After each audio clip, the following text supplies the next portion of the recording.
For her statement, I now invite Ms. Pasipanodya to address the court. You have the floor, Madam.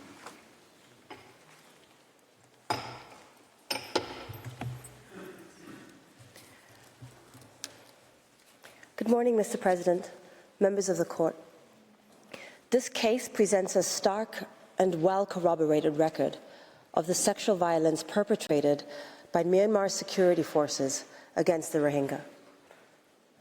What I propose to do today is to focus on how this sexual violence evidences genocidal intent. In the first part, I will focus on the legal principles that link genocidal intent with sexual violence. In the second, I highlight the features that are particularly probative that are present in this case. The court is already familiar with the atrocious acts of sexual violence perpetrated by Myanmar security forces. I therefore address the facts in a relatively limited manner, just to make clear that the 5 features that are probative are present in this case. I begin with the legal principles. International law recognizes that rape and other forms of sexual violence can reveal a perpetrator's intent to destroy a protected group.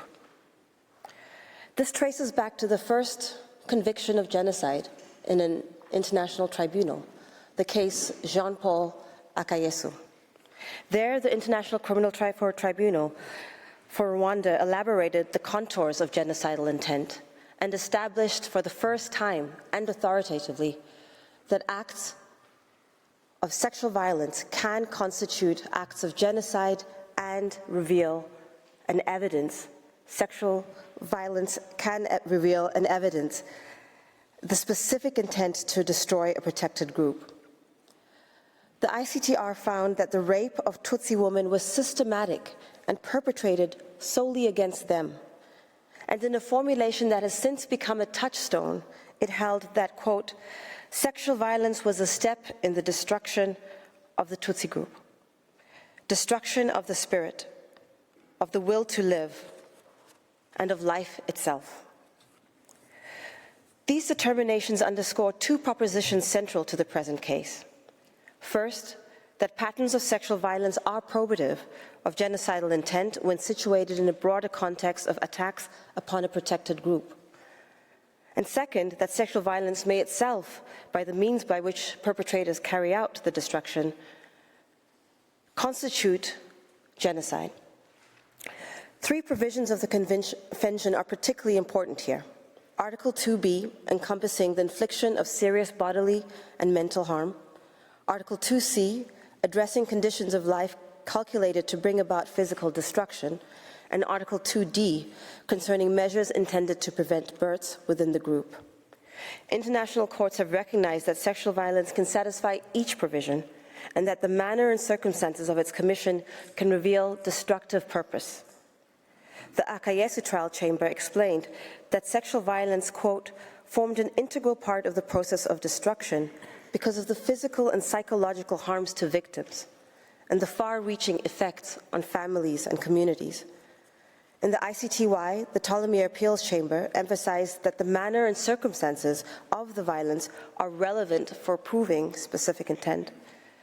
This court, in Croatia v. Serbia, recognized that both physical and mental measures can constitute measures intended to prevent births, and that conditions of life calculated to bring about destruction may be shown by patterns that degrade bodily integrity, reproductive capacity, and social cohesion. Akayesu and his progeny help us identify 5 patterns of sexual violence that are particularly probative of genocidal intent. The first is raping of women while killing their children. Such acts extinguish a group's present and future in the same moment and have been treated as emblematic of its destructive purpose. The second is rape accompanied by threats to kill or by killing, revealing an intent to destroy rather than merely to terrorize. The third is public and humiliating violence, mass gang rapes staged before family and neighbors in schools, mosques, or open areas. designed to degrade the group as a whole. The fourth is the deliberate targeting of women and girls of reproductive age, including pregnant women, with assaults aimed at reproductive organs and the abdomen, causing miscarriage, sterility, and trauma that deters marriage and procreation. The fifth is scarring, such as distinctive bite marks that brand survivors, fracture social bonds, and cause enduring mental harm. The evidentiary record supports the finding that all of these 5 patterns of sexual violence, probative of genocidal intent, are observable in the present case. First, Myanmar security forces routinely coupled the rape of women with the killing of their children. The UN fact-finding mission found that mothers were often gang raped while their babies and young children were beaten, stabbed, cut, shot, or killed in front of them. Many women described the loss of children or unborn children as the, quote, most unbearable aspect of the suffering resulting from those assaults. My colleagues and I addressed numerous examples of rape fused with killing of children in our presentations on 7 main villages yesterday. This pattern recurs across several other locations. For example, in Gayant Chang, in Ye Kat Chang Guason, and in Kiet Yopin. The US Department of State's randomized survey of 1,000 Rohingya refugees in Bangladesh likewise recorded multiple accounts of children beheaded or otherwise killed while their mothers were raped. These methods are incompatible with any benign explanation. They reveal a deliberate strike at both the group's physical existence and its biological continuity, squarely engaging Articles 2B, 2C, and 2D. Second, the Tatmadaw often explicitly declared an intent to kill their victims while raping them. On Monday, Mr. Suleiman provided several examples. And consistent with this hallmark, many victims were in fact killed after being subjected to sexual violence. Examples were shared yesterday. This pattern repeats itself in Yekat Changguason, Bahut Chang, and many other villages. Moreover, Tatmadaw soldiers testified that commanders ordered rapes that were accompanied by killing. One describing the clearance operations carried out by his unit in Mangdao and Butidang explained that, quote, when we clear house by house, there were rapes when we clear, and admitted that some of the women were killed after rape. Another soldier testified about sexual violence he witnessed in Taung Bazaar, confirming that troops were, quote, ordered to rape women, and describing how soldiers, quote, put the gun at the victim's forehead and killed right away after raping them. Rape followed by killing reveal an obvious intent to destroy. Third, Myanmar security forces conducted sexual violence in public and in particularly humiliating and brutal ways. The mission identified mass gang rape as a, quote, notable pattern, with incidents in which up to 40 women and girls were raped or gang raped together. Assaults were in open areas, in large houses, in schools and mosques, in forests, in military and police compounds. Frequently, rapes occurred in front of family members, including husbands, parents, and young children.